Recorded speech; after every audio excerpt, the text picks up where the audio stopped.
This is your Daily 5 for Wednesday, December 3rd, 2025.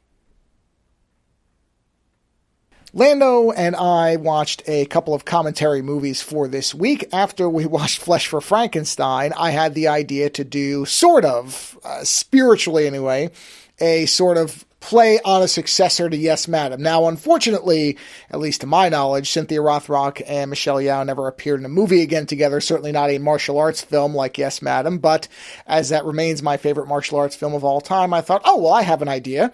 Why don't I find two well-regarded movies, each one having one of those actresses in it, and then I'll let Lando randomly pick one of them. And the one he ended up on was 1988's The Inspector Wears Skirts, better known apparently as Top Squad, even though in the movie it says The Inspector Wears Skirts. So I'm not really clear on who makes the decision on what these are better known as, but if you look it up, you almost always see Top Squad, even though the film itself shows The Inspector Wears Skirts. So whatever, both those names will get you there. And the Cynthia Rothrock is in the movie really at the beginning and the end, and otherwise it's an ensemble cast, none of whom were immediately familiar to me. They have probably been in other movies I've seen, and I simply didn't instantly recognize them. But it is a martial arts comedy, I think would be the fair way to say it. It's, again, as many of these Hong Kong action films are, it's very difficult to nail down a consistent tone. There are times where it veers between something very serious and dramatic and something very goofball and silly. So you just, again, have to kind of know that with these movies. And this is certainly one of those where it just whipsaws from one hilarious thing to something very serious where people are in mortal danger. And that's just how it goes. It is a amazingly entertaining movie. I don't know how else to put it. There is a sequence that happens in the middle of this film that Lando and I were both just completely awestruck by because neither of us could think of anything else quite like this. And it's not really spoiling anything to tell you. It won't diminish the scene. But there is a mid-movie roller rink musical number fight sequence after comedic buffoonery. And this all happens in the same span of the middle of the movie. It starts out as kind of almost like very, very minor level sex comedy.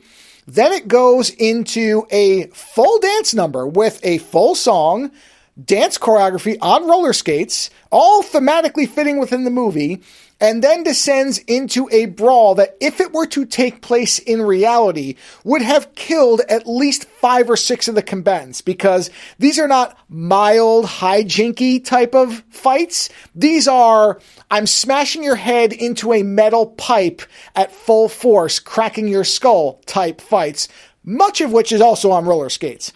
And that was, I think, the point where we cemented our love of this movie. It was just amazing. It really was.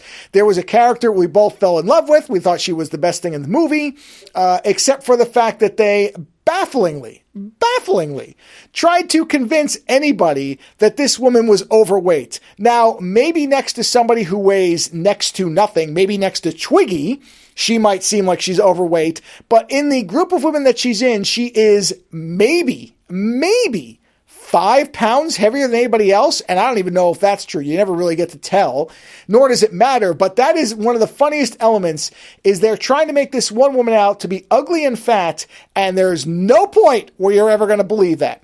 As far as the action sequences, the beginning and the end, spectacular. Rothrock is great as she always is, as are many others, including, I'll leave this one for the commentary, or actually we'll probably bring it up on Friday. There is an actor we both discovered that we knew from something else that never in a million years, at least for me, I would never have connected that this actor was the same person in this movie as another much more well-known, although still cult film. So really, I could just keep going on and on about how great this movie is, and we will on Friday, because it was just an absolute blast. So it is, you can watch it for free. That's the nice part. So it's on almost all the free ad-supported services. And again, it is known by 2 titles. One, The Inspector Wears Skirts, or Top Squad. If you search for either of those in the year 1988, you will come up with it.